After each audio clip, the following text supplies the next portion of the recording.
All right, if you open your Bibles to Job chapter 8, Job 8. So we look forward to a discussion on this tonight to some degree. Job chapter 8. This section will be the first speech of the second friend, quote unquote, Bildad. I never can help this. Bildad the Shuhite, shortest guy in the Bible, you know. No? Nehemiah is just a little bit ahead of him. He's a little higher. But at any rate, Bildad is the second friend here, and he has been waiting for his chance to speak. Eliphaz was the first. All three of these fellows are going to be very similar in their arguments. However, as we get to Bildad and to Zophar, they become more harsh. Eliphaz in the beginning is somewhat gentle. He treads a bit lightly as he goes about his speech, makes some reasoned arguments and accusations. But Bildad, as we will see, it has a different tone to his speech, and Zophar will even have different than that. This is obviously a section of Job that we typically do not spend much time in, but since God inspired it and wrote it, I don't want to hurt his feelings, right? That would not be good. We want to cover what God covers. And let me tell you, there's some really good things here. So just let me mention briefly some of the things that we are looking for in these speeches. Number one, we're looking for the things that Job is struggling with, because the things Job struggles with, when we go into trial, we also will struggle with as well. When we know Job's struggles, when we see his feelings, when we see the toughness by which he has to deal with his emotions, the more we understand that, the more we can relate when we go through a trial, because you'll find yourself saying things or thinking things, and you'll go, if you know Job's speeches and you know what he says, you'll say, oh, man, I'm sounding just like Job. and that's a good thing, because that helps you through it. You know, okay, he's suffered this, he's felt this way, and therefore I won't be too hard on myself. This is tough, but then I will also discover things that I'll say, Job, you know, that's a failure. I have to be careful of that. I don't want to go down that path. So we'll learn some important things from Job's speeches. Of course, we'll learn a lot of important things from Eliphaz, Bildad, and Zophar, because their arguments are going to warn us away from being a bad comforter.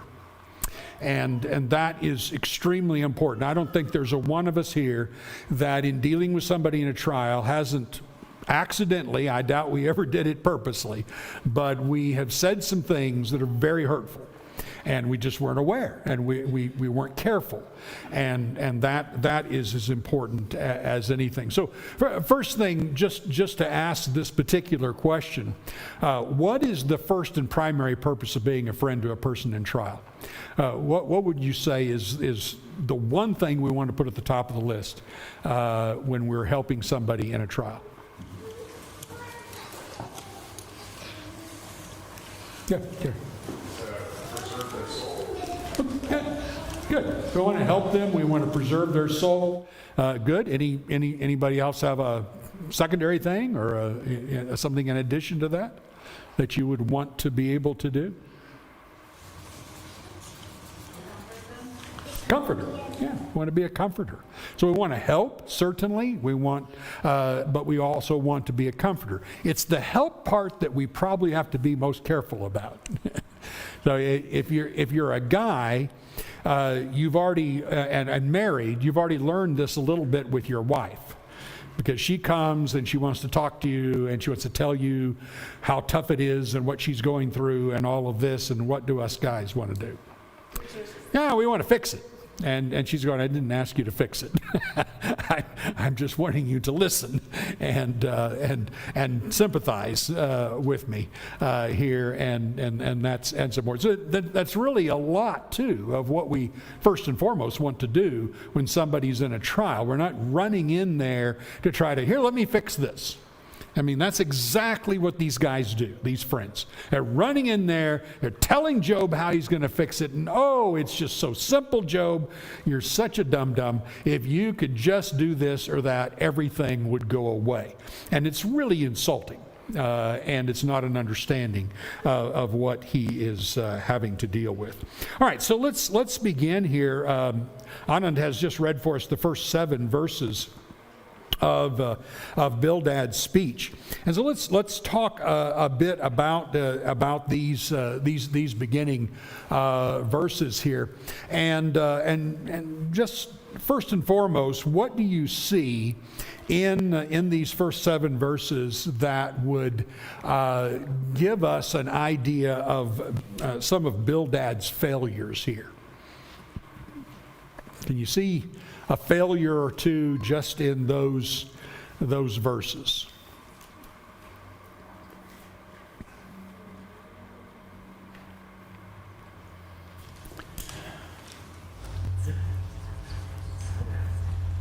Kind of like when you go to somebody and say, I don't know why God did this to you. And it's kind of, he's saying that God is a just God, so something must be wrong. Yeah, his main argument, not unlike Eliphaz, is that obviously you've done something wrong. I mean, this is simple. Life is this way: do good, get rewarded; do bad, get punished. You're getting punished; you did bad.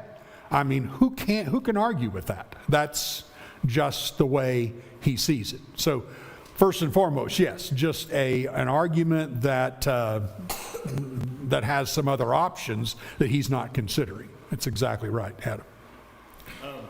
Well, he's a jerk. When someone lost their kids to say, well, does God prefer justice? He's the Almighty. Your kids died, they must have said. I mean, that's basically as far away on the comforter spectrum you can get away from comfort. I can't imagine how that must have cut so deeply there. Just your children have died, and you turn around and go, well, they were bad. What did you expect? They got what they deserved. So there's a harshness, isn't there, when you're looking here? Okay, good, Teresa. 5 and 6, 7. It's as if you repent and ask for mercy, God's going to make you love. Okay, yeah, the simplicity of 5, 6, and 7 is, as you said, is just so easy if you will seek God and plead with the Almighty for mercy. If you're pure and upright, then surely He will rouse Himself for you and restore your rightful habitation. It's going to be fine. The answer to this is a piece of cake. Now again, when you put yourself in the times when you're going through a serious trial, and if someone said that to you, what might you say? I did. I'm grasping at straws here. I've prayed, and I've asked God to help me. If I've done something wrong, please forgive me. And of course, Job has said those things already. And Bildad just seems to ignore it as if whatever Job said wasn't serious. Belinda. Verse 6 and 7, building on what Teresa said, it's like the prosperity gospel to me. This is what the televangelist will say. Yeah, sure. Yeah. And if it's taken away, guess what? You do the right thing, and you're going to have money back in your pocket. That's right. It's the gospel of health and wealth, isn't it? Yeah, just follow these rules, and everything will be great. That's exactly right. You spot anything else in the tone of his? Well, I mean, in verse 2, he's like, I'm tired of you talking. Like, why you keep saying these things? You're a big blowhard. That's right. He starts his speech angry, doesn't he? Now, are we going to help anybody if we're angry at them? We're not going to help anybody if we start that way and we come across with this angry tone. Bildad's just plain mad at him because he's beside himself by thinking, wow, we could fix this so quickly, Job, and you're being so stubborn.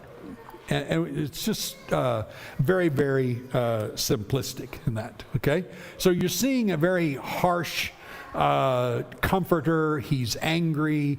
He's not really being nice at all to Job in the things that he's saying. Let's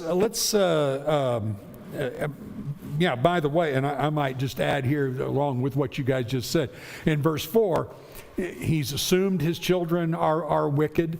Verses 5 through 7, getting things right with God would be very, very simple.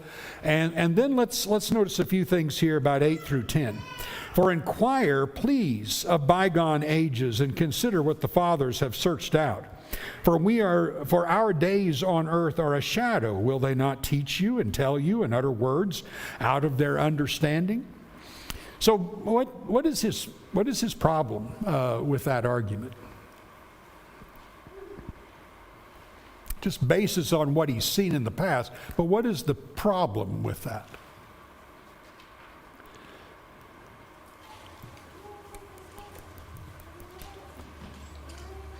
Is it kind of a sense of the father's kind of thing? Doesn't really have anything to do with what he's saying. Yeah, he is using an anecdotal type of argument. This is not a biblical argument. This is not an argument where he can say, "Thus saith the Lord." This is just, here's what I've observed, and if you will do some research, you'll find the same thing, that everybody searched this out, and everybody knows that when you're being punished, it's obviously because, or things are going bad for you, it's obviously because you're just a bad guy. And you just haven't done the right thing. Okay, so definitely you see that kind of thing. Let's notice now. Let's read 11 down through 19 and see what you can spot here. Can papyrus grow where there is no marsh? Can reeds flourish where there is no water? While yet in flower and not cut down, they wither before any other plant. Such are the paths of those who forget God. The hope of the godless shall perish. His confidence is severed, and his trust is a spider's web. He leans against his house, but it does not stand. He lays hold of it, but it does not endure. He is a lush plant before the sun, and his shoots spread over his garden. His roots entwine the stone heap. He looks upon a house of stone. If he is destroyed from his place, then it will deny him, saying, I have never seen you. Behold, this is the joy of his way, and out of the soil others will spring. Okay, so a lot of metaphors there, things like that. What overall can you see that he's describing? Can you recognize what he's describing here with all of this plant that grows and then has a problem? Yeah, go ahead. He just continues to lean further into the idea that the paths of the righteous are cared for and straight and easy, and the paths of the wicked are certainly difficult to traverse. All of this must be happening because of which side of the ledger Job is sitting. Yeah, okay, good. And there's maybe an additional thing along with that where he describes it first. Can papyrus grow where there is no marsh, reeds flourish where there is no water? A papyrus plant's going to grow very, very quickly in these marshy areas that he's referring to. But when you take the water away, they die. This argument's already been made by Eliphaz. Oh, a righteous person, a person can start out, even though he's wicked, he could start out looking really good and everything's flourishing. But the moment God decides it's time to punish. He just removes the water and the plant goes, and then something else comes along and replaces it. And if you ask the ground or the rocks that was where it was growing, if it used to be there, he said, never heard of it. Gone. That's what your life is like, Job. And so you see that conclusion in verse 19 when he just simply says, behold, this is the joy of his way. Out of the soil others will spring. So here's his real joy. He becomes nothing and something else takes over. So he's completely gone. All right, notice these last words. Verse 20 through 22. Behold, God will not reject a blameless man, nor take the hand of evildoers. Let me get this up here. God will not reject a blameless man, nor take the hand of evildoers. He will yet fill your mouth with laughter and your lips with shouting. Those who hate you will be clothed with shame, and the tent of the wicked will be no more. So these, again, are the previous section, kind of a gross generalization of how life is going to go. And then this last one, he just proclaims some things about God that he doesn't know anything about. Why? Job, he will not reject a blameless man.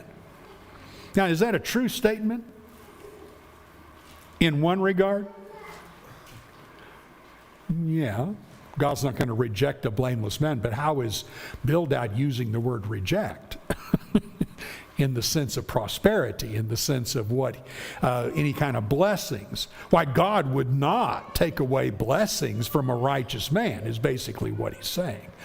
And again, you speak for God and you don't know.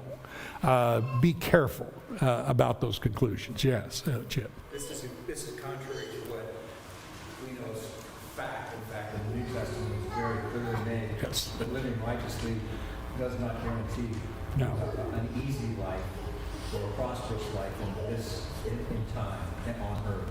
Yeah. Peter talks about for those who are living righteously that suffer for living righteously. Exactly. Is the exact opposite of this principle. And he says, I'm honored or humbled that God would count me worthy to actually suffer for his name, or Yeah. his cause. And so this argument is exactly the opposite of what we easily see in the New Testament. In fact, reality. yes. In fact, the path to glory is through suffering. Paul says it in Romans 8. Hebrew writer says it. So it's quite obvious that this is just completely opposed to that. Now, we grant this much, that God's promised blessings with Israel lay very much in a physical realm, and that God said, if you live righteously when you go into the land, I'm going to bless you. I'm going to do these things. I'll bring the rain when you need it. There won't be, as we read this morning in Deuteronomy 8, there won't be a scarcity of bread. There was all kinds of physical blessings, and Israel knew, and we see this in the prophets, Israel knew that if there's a famine in the land year after year after year, that maybe we scratch our head and quit worshiping a Baal. Maybe we need to turn back to God. That certainly was the case, but it wasn't a universal thing. We definitely still see people who are righteous, who suffered and stayed true to their righteousness. In addition to the idea of that he misunderstands the blessings he's talking about. He's focused on physical. Right. But he also makes a huge logical, an inappropriate use of logic. He is correct. God does not reject the blameless. But thankfully, the opposite of that is not true. Meaning, God doesn't reject us when we aren't blameless. Yeah. It's like he's not only misunderstanding kind of what the results of rejection would be, the removal of the spiritual blessings of God. But thankfully, the opposite is true. God accepts people that aren't blameless all the time. That's fundamentally That's right. what we need to be really happy about. That's right. There's a merciful side of God that is not really paid attention to here, and you bring up a really good point here too. Is that this is going to be something that we're going to see Job grapple with, that the friends never do deal with Job, and this is the big mistake. They think in terms of God accepts you if you're blessed. That is an indication that God accepts you. Jesus, in his parable of Lazarus and the rich man, blew that one up, didn't he? He says, let's just pull the curtain of death back and let you take a look at who's really saved and who's lost. And it isn't the rich man, it's the poor man. And that is there. Now, Job's concern, and you're going to, this is subtle sometimes in listening to his speeches, but Job's concern is, you don't see Job going, woe is me, my kids died. Woe is me, my wife doesn't treat me right. Woe is me. You don't see that much. He's concerned and amazed that I don't have this relationship with God like I used to have. God is really plunking me. And he is just after me, and it doesn't make sense. I've given my life to him, and we're going to see this now a lot in chapter 9. All right, so as we prepare here for chapter 9 and Job's reply, I want to mention that this, most commentaries will point out, and it'll be my experience in reading the book as well, that this is pretty well Job's lowest point mentally. He is beside himself. We don't know how long's gone by. Months at least have gone by now, and maybe way into a number of months. And he sees himself as getting near death. He's withering away. We know later in chapter 29, he says, my bones are sticking out. He's lost a tremendous amount of weight. He has no strength. It is a sad state of affairs. You'll remember when the friends showed up, they didn't recognize him. So keep that in your mind as you're reading this. We really need to understand the lack of compassion on the part of these men, because this is a horrifying scene. Some of us have had something like that happen, where you knew somebody for a long time and you knew them healthy, and then they've been sick for a long time, and you see them and you're just aghast at what has happened and how they've withered away because of their illness. And it's a sad thing. It's really tough. All right, so let's get a feel now of Job here and what he says. We'll take a look at these first 12 verses. Then Job answered and said, truly I know that it is so. But how can a man be in the right before God?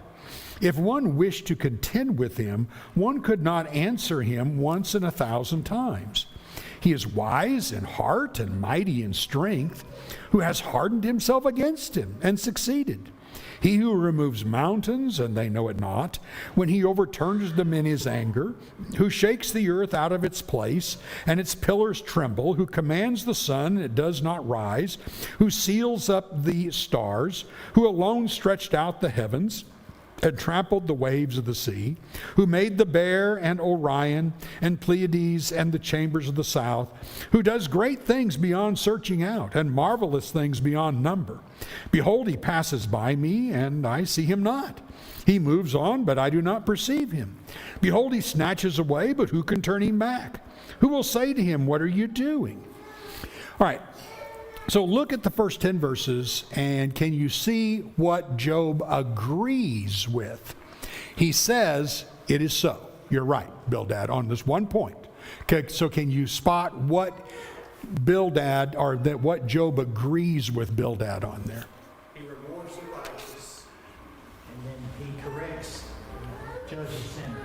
Okay, he certainly abhors righteous.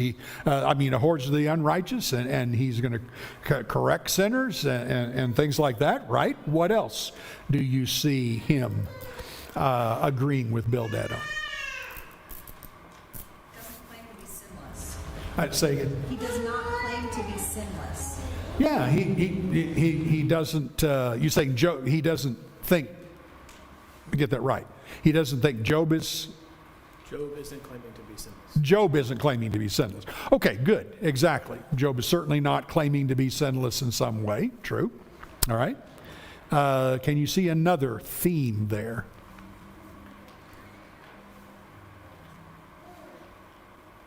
Note especially verse 4, beginning of verse 4. He is wise in heart and mighty in strength. I think that's the primary thing that Job is saying. I agree with you, Bildad. Look how strong he is. Why, he removes mountains, he overturns them in anger, he shakes the earth, he commands the sun. I mean, God can just... He is mighty in power. You're exactly right, Bildad. He's mighty in power. But then verses 11 and 12, where's the big problem?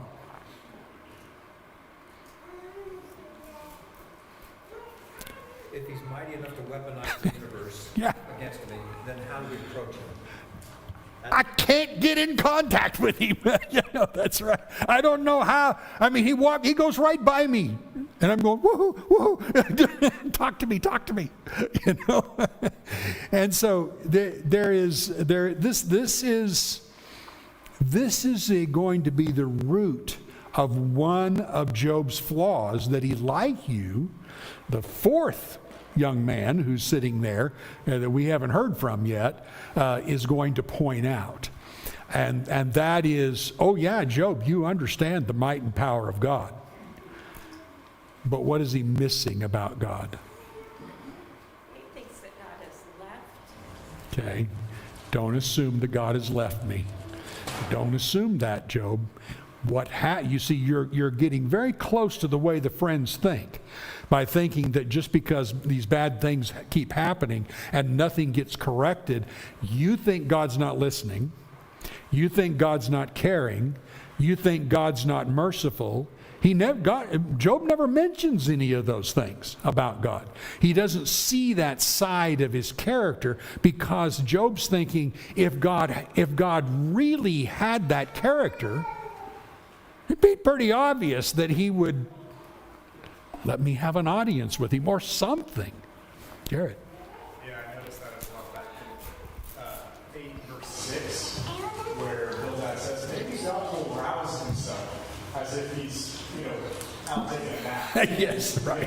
Maybe he'll wake up and fix things. Yes. Yeah. Doesn't that remind you a little bit of Elijah and the prophets of Baal, where they're screaming and hollering all day and cutting themselves and nothing happens? And that seems to be basically the way Job feels.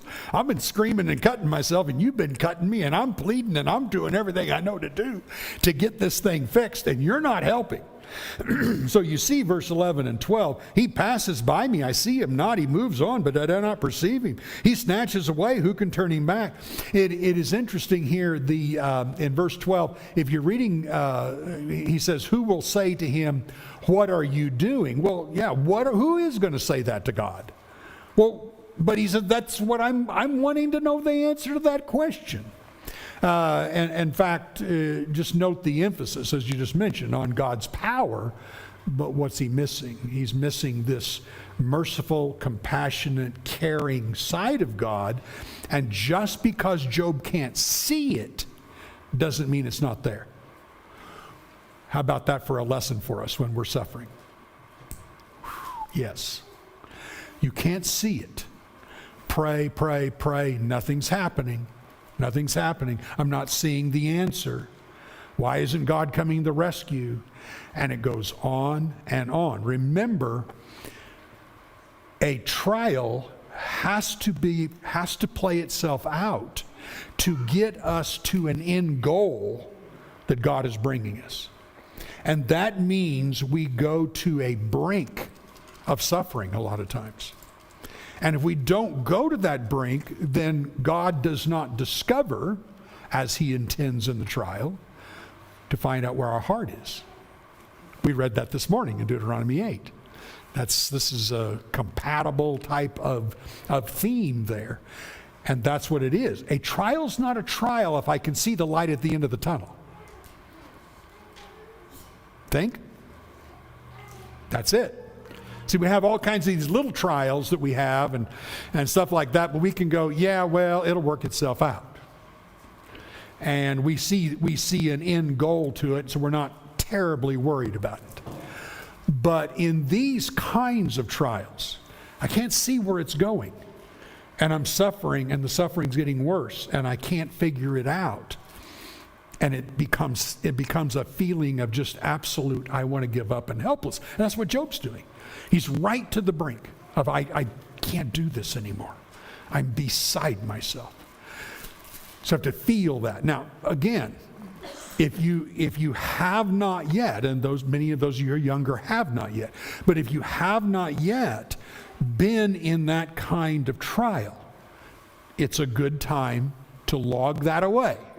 So you put that on your pad and you go, okay, when the biggie comes, and you live long enough, and it will, and Elihu says maybe 2 or 3 times in your life, you go, okay, don't panic when it feels like there's no hope, when it feels like there's nothing left. That's okay. That's okay. And it's okay to feel that way. Not wrong to feel that way. But just realize God is there.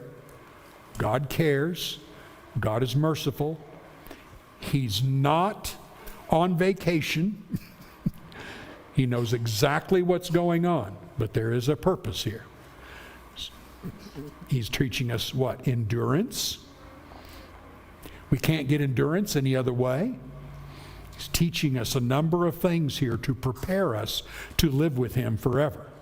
So this is part of the wilderness journey. So very, very important. So there's a number of these things you want to keep in mind, and this is the reason we study this, so that you don't have a complete meltdown, fall apart, I give up, I might as well quit event when things get tough. And that's really important, Teresa.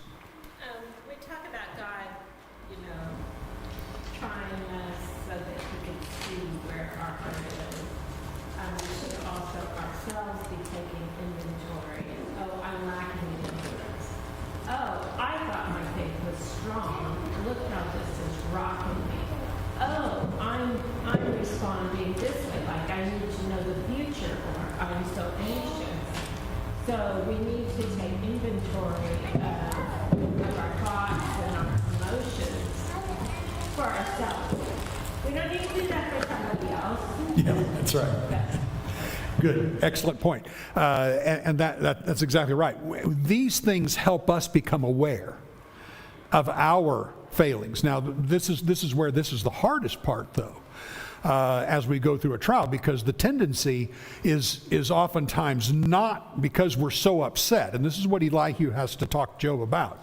We're so upset and we're so distraught that we don't slow down, back up, and go, where am I seeing a weakness in my character here?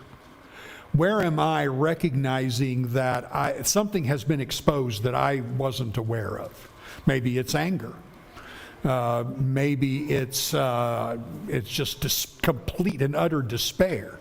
Maybe it's some doubt about God. It could be any number of things.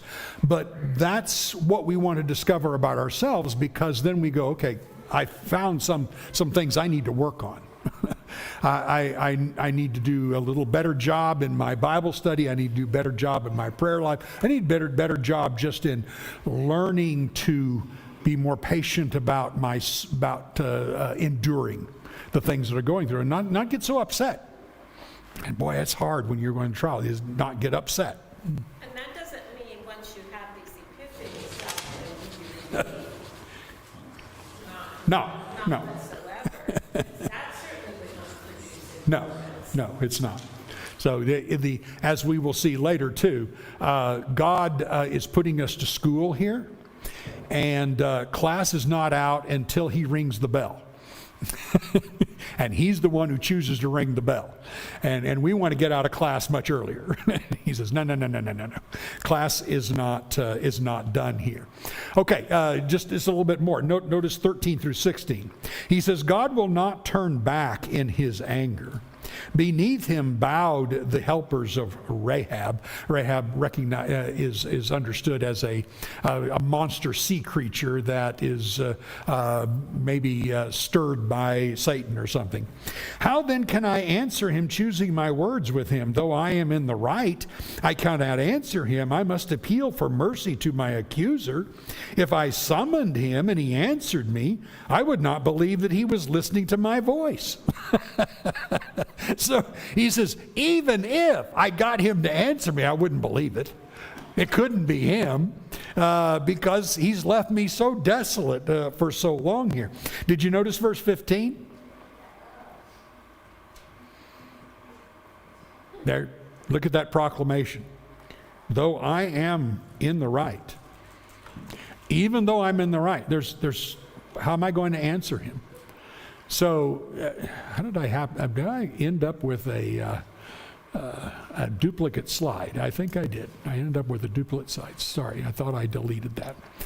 Goodness, get with it here.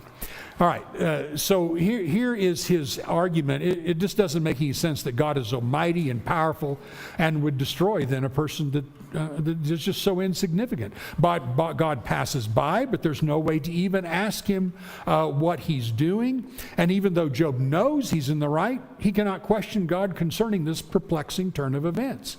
There's no way of doing this. So you see him really believing he's on the right side of this, but cannot figure out how he can even get God to understand. All right, look at verse 17. I have to move a little faster here. For he crushes me with the tempest and multiplies my wounds without cause. He will not let me get my breath, but fills me with bitterness. If it is a contest of strength, behold, he is mighty. If it is a matter of justice, who can summon him? Did you notice that? So look at the emotional stress he's going through. He's just being crushed. He can't get his breath. And then he said, if it's a matter of strength, God wins. No doubt. If it's a matter of justice, well, how do I have a discussion with him? How can we talk about it? We can't. The ASV there says, speaks as God is speaking, and God would be saying to him, who says he will summon me? What? Job, you calling me into court? Who do you think you are? You see that idea? He's like, God's not a man that you just go, hey, I got an argument with you. Come into court. We've got a judge and jury over here and see which one of us is right. And God's like, yeah, right. That's not the way this is going to work. And then again, look at verse 19. Though I'm in the right, says it again, my own mouth would condemn me. Though I am blameless, he would prove me perverse. I am blameless. I regard not myself. I loathe my life. It's all one. Therefore I say he destroys both the blameless and the wicked. What conclusion did he just come to there? The correct one. Pardon? The correct one, in a way. In a way, but he just has no moral government here. That's the way Job is saying this. There doesn't seem to be a fairness or a right or wrong with God. It doesn't matter whether you're blameless or not. He's going to do the same thing to anybody. Look on. He says in verse 22, it is all one, verse 23, when disaster brings sudden death, he mocks at the calamity of the innocent. The earth is given to the hand of the wicked. He covers the faces of its judges. If it's not he, then who is it? In other words, he just lets everything go crazy. Doesn't matter whether you're innocent or you're guilty. In fact, the guilty seem to be doing better than me. See how low he's gotten? Okay. Now we grant Job some compassion here because of his misery. So when we help somebody, you're going to find me, you, any of us saying some rash things at times. It is an indication of despair, an indication of just beside ourselves. There's very, very, very difficult. So Again, we have to be aware of the circumstances and just show some compassion in any of these things. Now, in verses 25 through 35, pretty straightforward. I want you to just see some things very quickly. What he does here, I'm going to skip on by this here. We talked about this. So there are three things. Job knows that his life is almost over. You see it in verse 25 and 26. It's going by rapidly. Now he's going to give three possible strategies.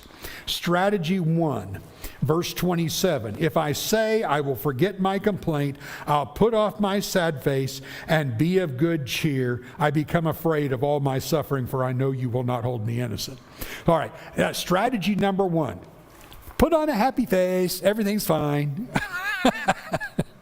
I'm going to pretend it's not so bad. You ever heard somebody give that advice to a person suffering? You need to cheer up. You need to just look at it this way, that things go bad sometimes, but just smile and go on with life. It's going to be okay. Oh boy, don't say that. You see, it's not going to be okay. It's going to be painful for a long time sometimes. And you can't throw that out. You can't give that kind of answer. Job says this, if I did that, I am so afraid of the next suffering instant. You get into when suffering starts, gets the ball rolling, so to speak. You expect when's the next shoe going to drop? You just expect the next thing going to happen. Next thing's going to happen. You can't just tell somebody after months and months and months of agony, just put on a happy face. Doesn't work. Then he goes on, verse 30. If I wash myself with snow and cleanse my hands with lye, yet you will plunge me into the pit, and my own clothes will abhor me. So maybe if I cleanse myself real good. How many times has Job already done this? He says, I've done everything I know to stand right. Why don't you just forgive me if you know something I've done? He goes, no, that's not going to work. I've already been there and done that. And then verse 33, how about an arbitrator between us? How about a mediator? Look, verse 34. Let him take his rod away from me, and let not dread of him terrify me. Then I would speak without fear of him, for I am not so in myself. How about a mediator? Does that sound good? Does God eventually answer that question? He does, doesn't he? He raises up a mediator.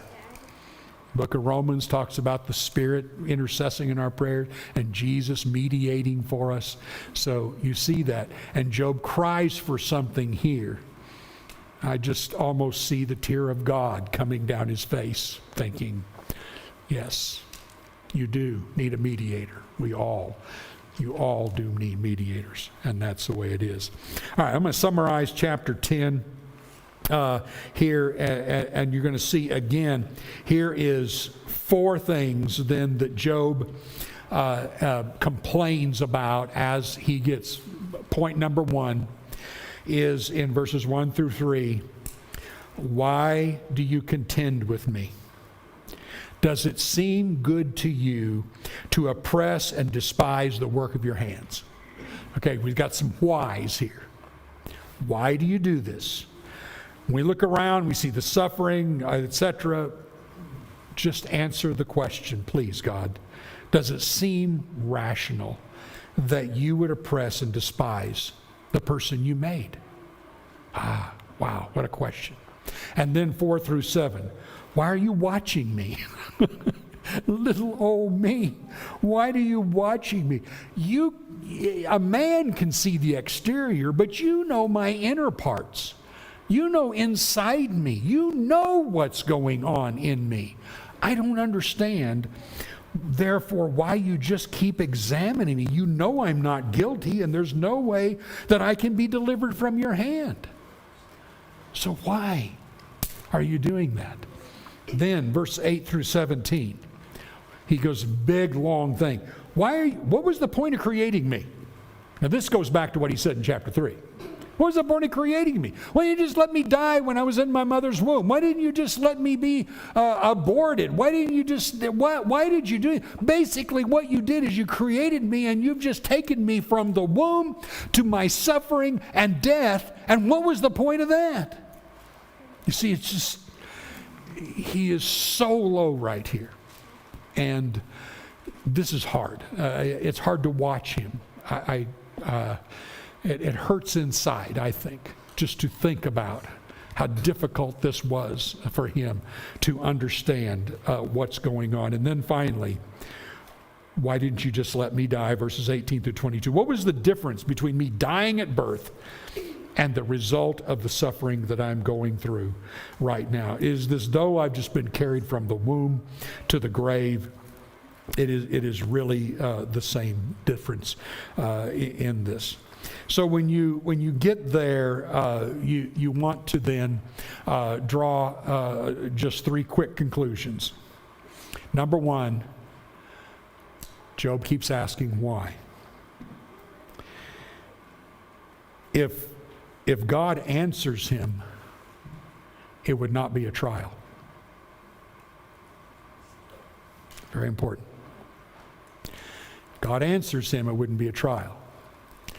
God steps back.